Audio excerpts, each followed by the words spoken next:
नमस्कार मित्रों।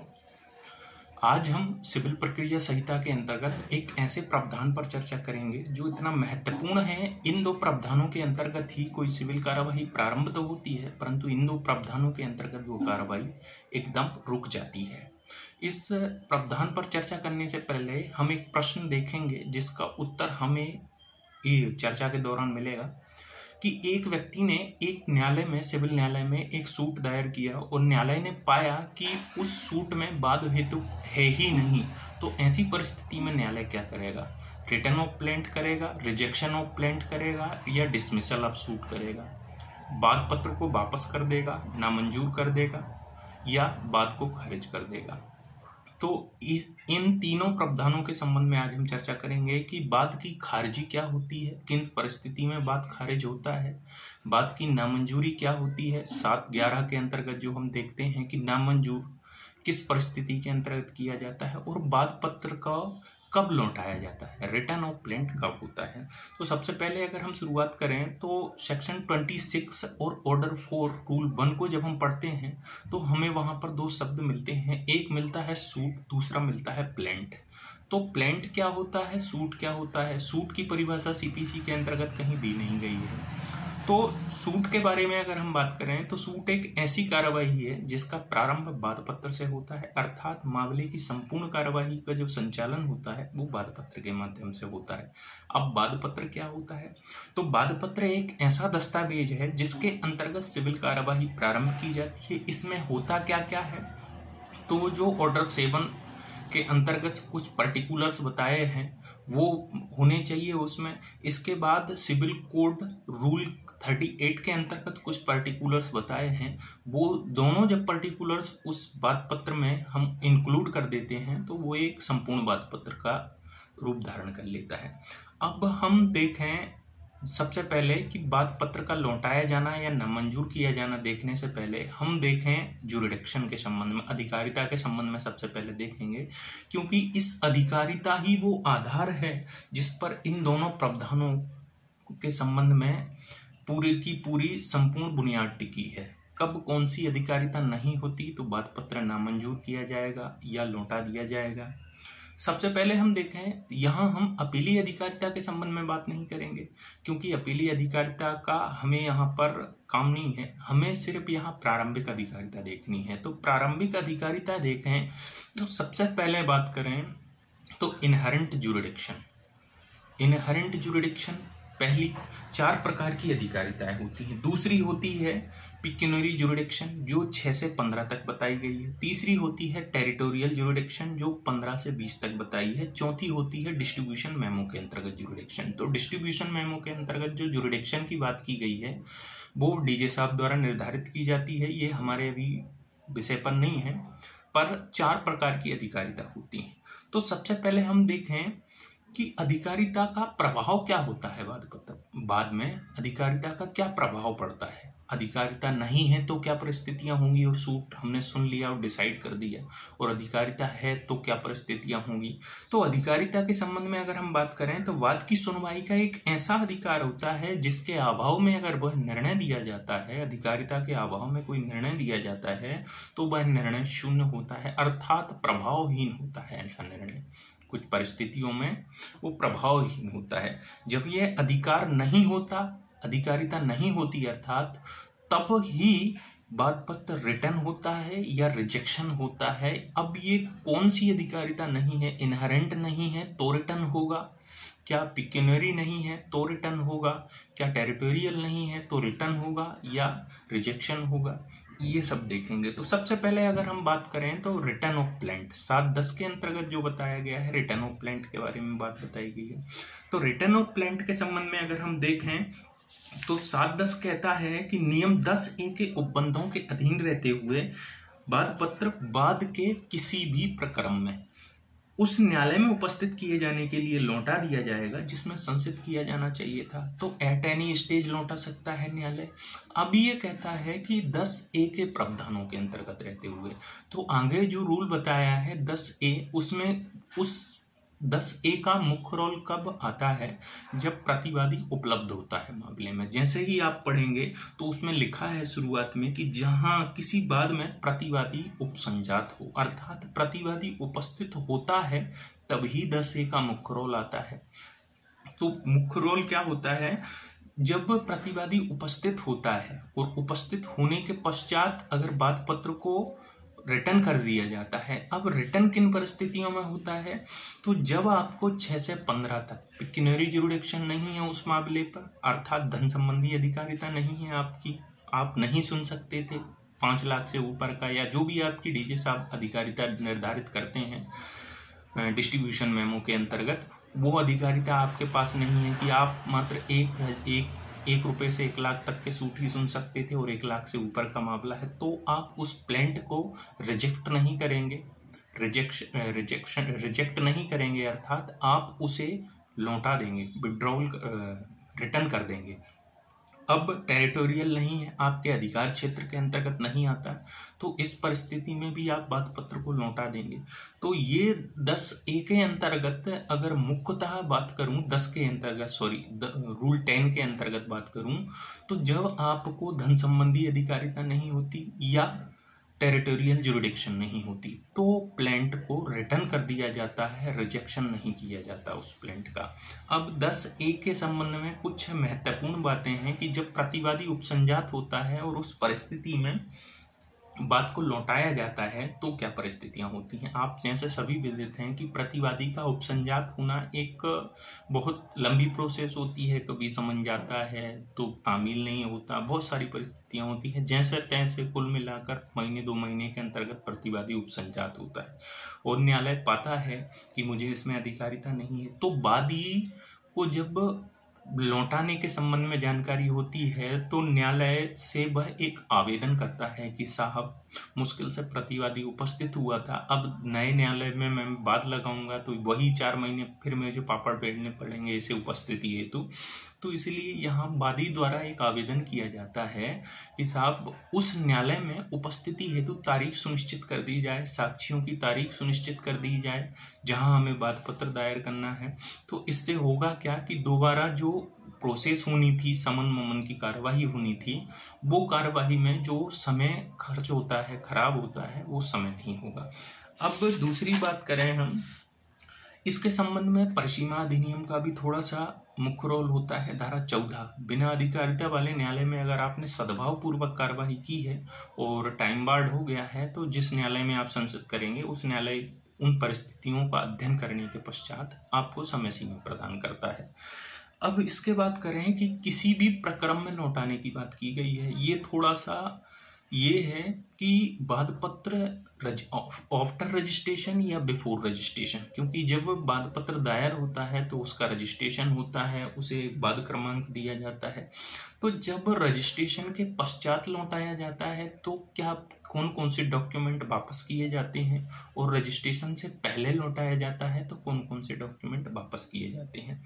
तो इसके संबंध में रजिस्ट्रेशन से पूर्व की अगर हम बात करें कि मामले का अभी रजिस्ट्रेशन हुआ ही नहीं था, इससे पहले हमने उसे विड्रॉल लौटा दिया है, तो सारे के सारे डॉक्यूमेंट वापस कर दिए जाते हैं। अब अगर बात करूं कि रजिस्ट्रेशन होने के पश्चात अगर लौटाया जाता है तो आप सीपीसी का ऑर्डर 13 रूल 9 खोल के देखें, उसके अध्ययन रहते हुए दस्तावेजों को रिटर्न किया जाता है। दस्तावेज उसके अधीन रहते हैं, कुछ परिस्थितियां ऐसी होती हैं कि कुछ डॉक्यूमेंट न्यायालय नहीं वापस करता।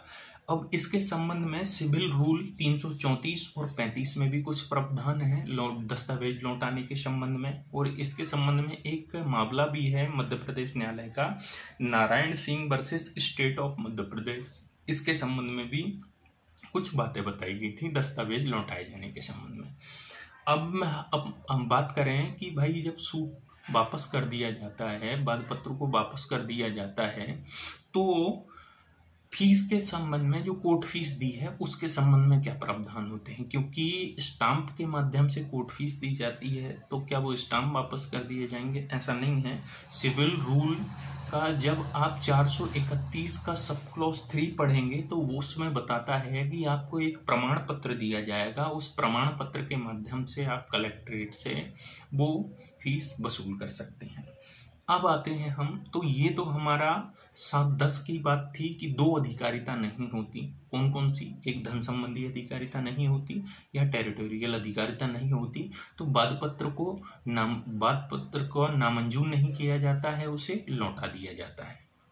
अब आते हैं हम 7-11 पर। 7-11 क्या कहता है? बाद पत्र का नामंजूर किया जाना। तो एक बाद पत्र के नामंजूर किए जाने के संबंध में वही एक प्रश्न आता है कि खारिजी और नामंजूरी में क्या फर्क होता है। सबसे पहले हम उसे देखें कि कब डिसमिसल ऑफ सूट होता है, कब रिजेक्शन ऑफ प्लेंट होता है। जब आप इन दोनों को पढ़ेंगे तो बाद पत्र का रिजेक्शन होता है और सूट को डिसमिसल किया जाता है, अर्थात बाद पत्र को नामंजूर किया जाता है और इसके बाद पश्चात सूट का जो होता है वह खारिज कर दिया जाता है। अब डिसमिसल के संबंध में हम थोड़ी सी बात करें तो ये डिसमिसल के अंतर्गत कुछ प्रावधानों के अपवादों के अध्ययन रहते हुए जब बाद को खारिज कर दिया जाता है तो आप नया वाद दायर नहीं कर सकते। इसके कुछ अपवाद भी हैं। अपवाद की संबंध में बात करें तो खारिजी के संबंध में आपको ऑर्डर 9 रूल 8 के संबंध में मिलेगा, जहां बताता है डिसमिस इन डिफॉल्ट, और दूसरा डिसमिस कैसे होता है? मेरिट पर होता है।